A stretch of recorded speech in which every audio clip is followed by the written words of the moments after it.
ধর্মগ্রন্থ যদি আপনি সকাল থেকে সন্ধ্যা পর্যন্ত পড়েন, সন্ধ্যা থেকে সকাল পর্যন্ত আপনি পড়তে থাকেন, আপনি যদি তাকে দেখতে থাকেন, এক পয়সাও নেকি আপনাকে দেওয়া হবে না। হবে? হবে না। কেন হবে না? এই জেন্দাবেস্তা বাইবেল, রামায়ণ, এই সমস্ত ধর্মগুরু আপনার দুনিয়ার মানুষই লিখেছেন, কিন্তু এমন একটা গ্রন্থ পেয়েছি যে নবীর ওপরে আল্লাহ নাজিল করেছেন। পৃথিবীর জমিনে কোন ধর্মগ্রন্থের কিতাব লিখতে কোন আপনার কবির 6 মাস সময় লাগে, কোন কবির 3 মাস লেগেছে, কোন কবির একটা কিতাব আপনার লিখতে 1 বছর লাগে, 2 বছর লাগে, 3 বছর লাগে। কিন্তু মহান রব্বুল আলামিন যে নবীর উপরে একখানা মহাগ্রন্থ আল কোরআন আল্লাহ রব্বুল আলামিন নাজিল করেছেন, আল্লাহ রব্বুল আলামিন পাঠিয়েছেন, সেই কোরআন 1 বছর নয়, 2 বছর নয়, 3 বছর নয়, এক এক করতে করতে মহান রব্বুল আলামিন 23 বছর ধরে আল্লাহ আমার নবীর উপরে নাজিল করিয়াছেন। জোরে বলি সুবহানাল্লাহ। কত বছর কোরআন নাজিল হয়েছে? কত বছর? 23 বছর ধরে পৃথিবীর জমিনে এই 23 বছরের মহাগ্রন্থ আল কোরআনকে যদি আপনি তেলাওয়াত করেন নেকি হবে, আপনি যদি দেখেন নেকি হবে, আপনি যদি শুনেন তবুও নেকি হবে। আপনি শুনেন না, আপনি পড়েন না, আপনি পড়তে জানেন না, তো মহান রব্বুল আলামিন বলতেছেন, তিনার নবী বলেন, এ আমার জগতের উম্মত উম্মতি যদি পড়তেও না জানো, যদি আজকে শোনার টাইম নাই, যদি পবিত্র কোরআনকে আজকে বলা হয়েছে তেলাওয়াত করার তোমার যোগ্য নাই, তেলাওয়াত করার ক্ষমতা নাই, কিন্তু মহাগ্রন্থ আল কোরআনকে যদি ভালোবেসে ভক্তি করে ভালোবাসা রেখে যদি পবিত্র কোরআনকে তুমি দেখতে থাকো, দর্শন করতে থাকো, তবুও তোমাকে নেকি দেওয়া হবে। জোরে বলি সুবহানাল্লাহ। তো মহাগ্রন্থ আল কোরআনের কথা আল্লাহর নবী পবিত্র জবানে বলতেছেন, পবিত্র হাদিসে বলেন, মানতা খায়রুকুম মানতা আল্লামাল কোরআন, ওই ব্যক্তি আল্লাহর কাছে সবচাইতে প্যারা, সবচাইতে সম্মানীয় ব্যক্তি কোন ব্যক্তি? নবী বলেছেন, যে আল্লাহর বান্দা নিজে পবিত্র কোরআন শিখে অপরকে শিক্ষা দেয়, ওই ব্যক্তি আল্লাহর দরবারে সকলের চাইতে পছন্দনীয় হয়। যেমন আপনি আমার পার্শ্বে দেখতেছেন জনাব যোগ্যতম একজন হাফিজে কোরআন হযরত সাইফুল ইসলাম রেজভী সাহেব, তিনি বসে আছেন। পৃথিবীর জমিনে আপনাদের বড় নসিব ভালো, এই ভান্ডারা দারসে নিজাবে মাদ্রাসাতে ছাত্রদেরকে কোরআন সুন্দরভাবে আপনার শিক্ষা দেয়, কোরআন তেলাওয়াত করায়। পৃথিবীর জমিনে নবী বলেছেন, ওই ব্যক্তি আল্লাহর কাছে প্যারা, যে ব্যক্তি কোরআন শিখলো অপরকে শিক্ষা দিল, ওই ব্যক্তি আল্লাহর কাছে প্যারা। তো পৃথিবীর জমিনে যে কোরআন পড়লে পারে নেকি হবে, যে কোরআন দেখলে নেকি হবে। পৃথিবীর জমিনে আপনি যদি কোরআনকে পড়তে শিখেন, আপনাকে যদি কোরআন পড়তে হয়, তাহলে আপনি কলেজে গেলে পড়া শিখতে পারবেন না, স্কুলে গেলে পাঠশালায় গেলে পবিত্র কোরআনের জ্ঞান অর্জন করতে পারবেন না। যদি আপনাকে কোরআন শিখতে হয়, যদি আপনাকে কোরআন তেলাওয়াত করতে হয়, তো নবী বলেছেন, আমার পবিত্র ঘর মাদ্রাসাতে চলে যাও।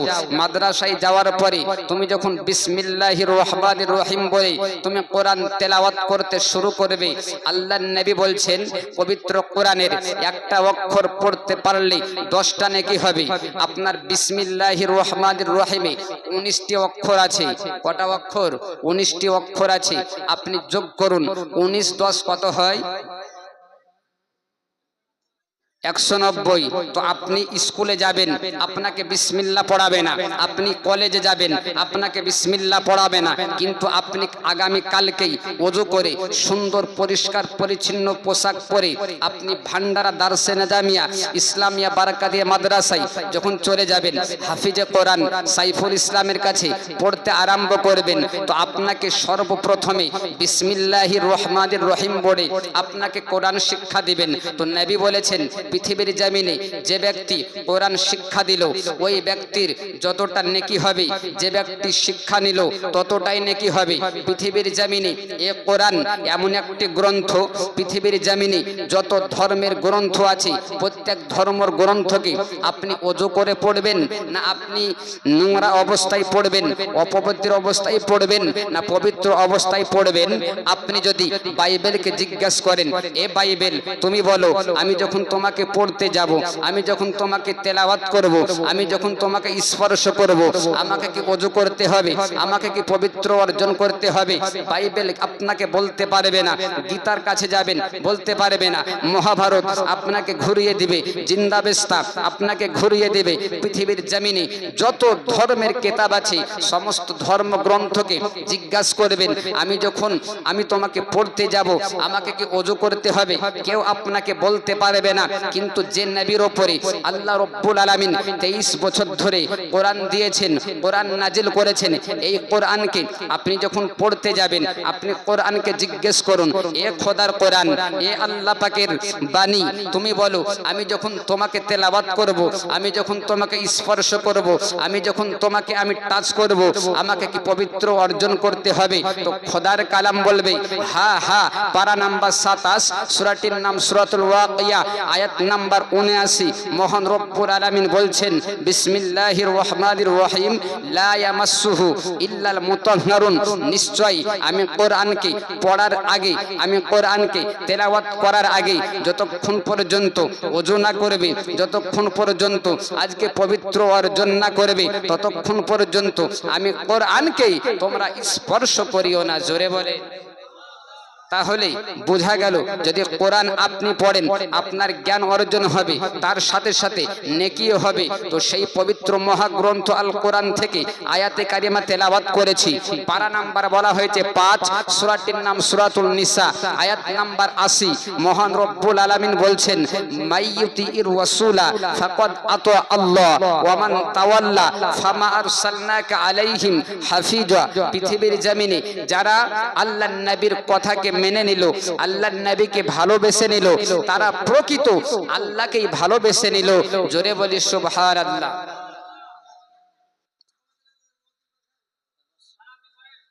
আপনারা একটু এগিয়ে চলে আসুন, সবাই গেলে হবে না। তো মহান রব্বুল আলামিনের পবিত্র কোরআন থেকে আয়াতে কারিমা তেলাওয়াত করেছি, সেই সম্পর্কে ইনশাআল্লাহ কিছুক্ষণ আলোচনা করব। তারপরে ওমা তাওফিকি ইল্লা বিল্লাহ। আল্লাহ রব্বুল আলামিন বলছেন মাইয়ুতির রাসূলা ফাকাদ আতা আল্লাহ। প্রকৃত যারা আল্লাহর নবীকে মহব্বত করলো, আল্লাহর নবীর হুকুমকে মেনে নিল, তারা সত্যিকারই আল্লাহকেই মেনে নিল। ওয়ামান তাওয়াল্লা ফামা আরসালনাকা আলাইহিম হাফিজা।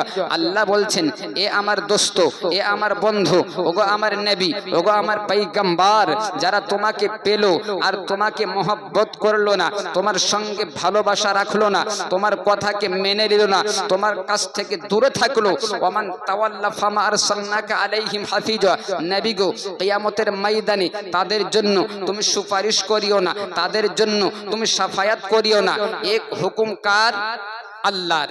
বোঝা গেল যারা নবীকে মহব্বত করবে, যারা নবীকে ভালোবাসবে, আল্লাহ তাদের প্রতি খুশি হবে। আর আল্লাহ যদি খুশি হয়ে যায় আপনার আমার ঠিকানা কোথায় হবে? জান্নাত হবে।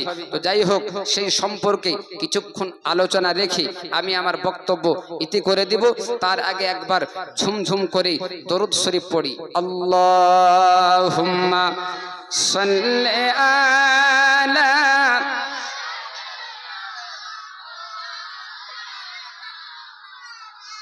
ওয়ালা আলে মাওলানা মুহাম্মদ সাল্লাল্লাহু আলা মুহাম্মাদিন মুহাম্মদ হরদম জাবান पाक नामे मुहम्मद हरदम ज़बान শফিআনা মুহাম্মাদ সাল্লাল্লাহু তাআলা আলাইহি ওয়াসাল্লাম।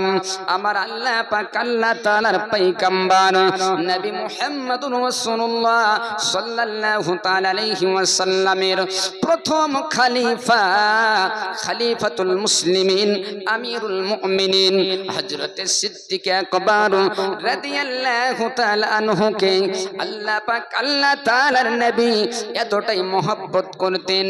আল্লাহর নবীকে আবু বকর এতটাই ভালোবাসতেন।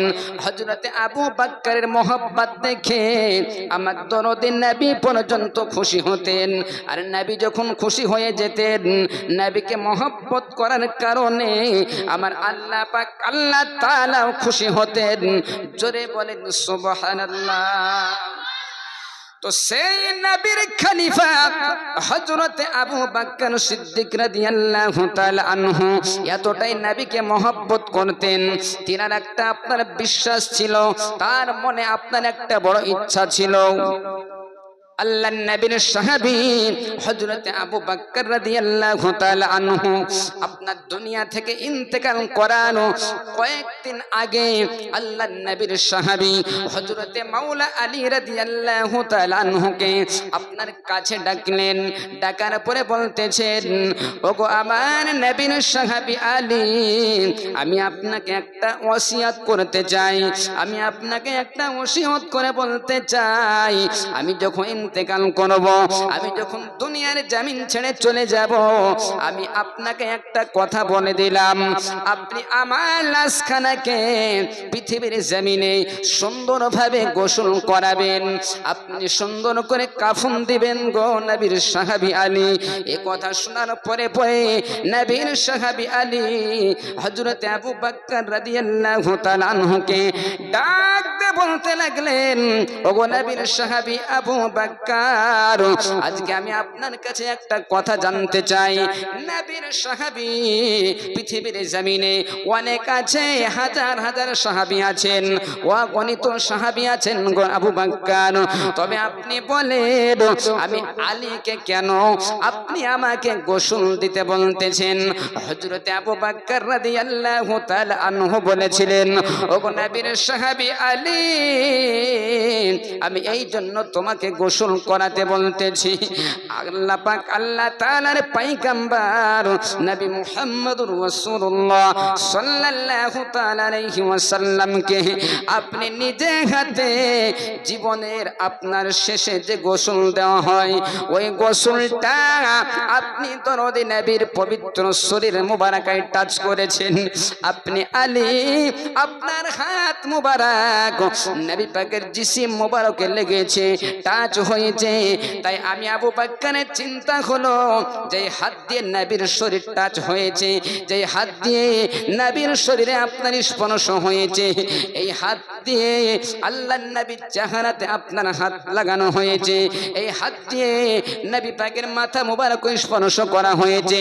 আমি আবু বকরের চিন্তা হলো, এই যদি এই সুন্দর হাত আমি আবু বকরের শরীরে টাচ হয়ে যায়, এই সুন্দর হাত যদি আমি আবু বকরের শরীরে লেগে যায়, আমার আপনার কবরে ভয় থাকবে না, হাসরে ভয় থাকবে না, পুলসিরাতে কোনো রকমের ভয় থাকবে না। তাই আমি আবু বকর, আমি আপনাকে ওসিয়ত করে গেলাম, আপনি আমায় দাফন কাফনের ব্যবস্থা করবেন। আর আপনি জানাজার জন্য যখন আপনি আপনার প্রত্যেক মানুষকে যেভাবে জানাজার নামাজের ব্যবস্থা করা হয়, হযরতে আলীকে ডাক দিয়ে বলতে লাগলেন, আলী, ওগো নবীর সাহাবী আলী, যখন আপনার গোসল করানো হয়ে যাবে, কাফন পরানো হয়ে যাবে, ওই লাশখানাকে নিয়ে আল্লাহর নবী পয়গম্বরে আযমের কাছে নিয়ে চলে যাবে, রাসূল পাকের রওজার পাশে রেখে দিবে। আল্লাহর নবীকে একটা হুকুম চাইবে, আল্লাহর নবীকে সালাম দিবে, আল্লাহর নবীকে বলতে লাগবে, ওগো আমার নবীজি, আপনার প্রেমিক সাহাবী হযরতে আবু বকর দুনিয়ার দুনিয়ার জমিন ছেড়ে ইন্তেকাল করে গিয়েছে, আপনি বলে দিন আপনার প্রেমিক আবু বকর লাশখানাকে কোথায় দাফন করা হবে? আবু বকর আপনার কাছে অনুমতি চেয়েছে, আপনার কাছে হুকুম চেয়েছে, আপনি যদি কিছু বলেন আবু বকর লাশটা দাফন কোথায় করা হবে, সেই জায়গায় আপনার দাফনের ব্যবস্থা করা হবে। আল্লাহর নবীর সাহাবী আলী আপনার কন্দন করতে করতে হযরত আবু বকর সিদ্দিকের লাশ মুবারকটা নবী পাকের রওজার পাশে আপনার রেখে দেওয়া হয়েছে। হযরতে আলী আল্লাহর নবীকে সালাম দিয়ে বলতেছেন, আসসালাতু ওয়াসসালামু আলাইকা ইয়া রাসূলুল্লাহ, ইয়া হাবিবাল্লাহ, নবী গো আপনি বলে দিন আপনার প্রেমিকের লাশটা আপনার পাশে আছে, আপনি কথা বলে দিন কোথায় আপনার প্রেমিককে দাফন করব। আল্লাহ পাক আল্লাহ তাআলার নবীর সাহাবী আলী কথা বলতে দেরি আমার রাসূলে পাকের রওজার ভিতর থেকে আওয়াজ আসতে দেরি হয় না, আমার আকা নবী বলতেছেন, উদখুলুল হাবিবা ইলাল হাবিব, আমার বন্ধুকে আমার দোস্তকে আমার পাশে রেখে দাও। আল্লাহর নবী পয়গম্বরে আজম হযরত আবু বকর রাদিয়াল্লাহু তাআলা আনহুকে আপনার রওজার ভিতর থেকে আপনার ডেকে আবু বকরকে পাশে জায়গা বানায়া দিয়েছেন। জোরে বলেন সুবহানাল্লাহ। এই জন্য তো সরকার আলা হযরত আজিমুল বারাকাত মুজাদ্দিদুদ্দিন মিল্লাত কানজুল কারামাত ফাজিল বারেলী রাদিয়াল্লাহু তাআলা আনহু বলতেছেন, তু জিন্দা হে ওয়াল্লাহ, তু জিন্দা হে ওয়াল্লাহ, মেরে চশমে আলম সে ছুপ জানে ওয়ালে, আল্লাহুম্মা সাল্লি আলা